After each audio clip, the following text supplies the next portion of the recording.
Hello, happy Thursday. I hope you're having a good day. I thought I'd just do a quick video about why it's important for us to try and keep on doing things, even if we are experiencing a little bit of anxiety around certain things. Um, what happens with anxiety is that it can kind of trick us into thinking that we're safe by avoiding the things that we don't want to do. So let's say we're planning to go to a club. We like playing football. We've always played football, but we're feeling a bit anxious and maybe think we're not doing as well as we could have done as part of the team. So then it comes time to go to football, and we just decide that we're not going to go, or perhaps we even hang up our football boots forever. Or we might not want to go and meet friends. We start to get a bit anxious at the thought of going on the train. So we don't leave the house, we stay in the house, and that makes us feel a lot better. Or perhaps we've got a presentation that we need to do at work, and we're feeling a bit nervous about doing the presentation because it's not one of our preferred things that we like to do. So we might end up making ourselves might feel a bit sick, and we might call in sick or just try to avoid doing that presentation altogether.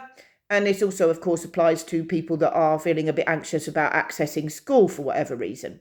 They get up in the morning, someone tells them they need to go to school, they don't want to go to school, so this triggers them to feeling a bit anxious. They may even end up having a real meltdown, and then they don't go to school, and straight away they feel a lot better. And then school or football or the supermarket or a presentation just becomes a bigger thing in their head because they didn't do it and they felt safe. And if it's something that they might need to do again in the future, the thought of doing it gets even harder. And so the world ends up becoming quite a small place, really, if we start avoiding everything that we might have done. And the more we avoid things, the less we do. And so, as a human kinesiologist therapist, first of all, I would encourage someone to explore ways of inducing calm, really. So you can do muscle relaxations, you can do focus on breathing, making sure that you're getting good quality sleep. So looking at ways for getting a bit of calm and, try and challenge, become aware of the anxious thoughts that are happening and try and block them and try and challenge them. So there's some techniques that you can use. First of all, when you're experiencing a lot of anxiety, because it is a sort of misusing the imagination, if you like, and then it just becomes, the more you feed it, the more you feel the anxiety and so on. So that starting point is thinking about how you might bring some calm into your life. And then the aware technique. So setting yourself little goals that you will go out and do every day, even if it is getting dressed and leaving the house and then coming back again, and the next day getting dressed, leaving the house and walking down the street. Just something that you're going to achieve in every day.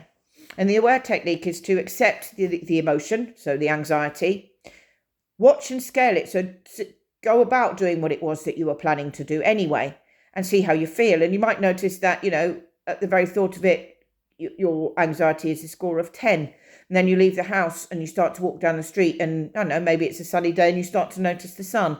Now your score's gone down to a 7. So watch and scale it.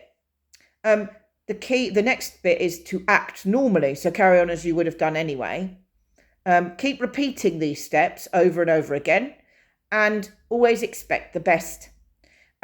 Because as I said, whilst it may feel good to avoid the thing that's causing you the concern in the first place, the more things you avoid, the smaller your world becomes until you are really isolated, not really going out or seeing anyone or doing the activities that you used to enjoy. And you're still feeling anxious as well. So I hope that's helpful and have a good day.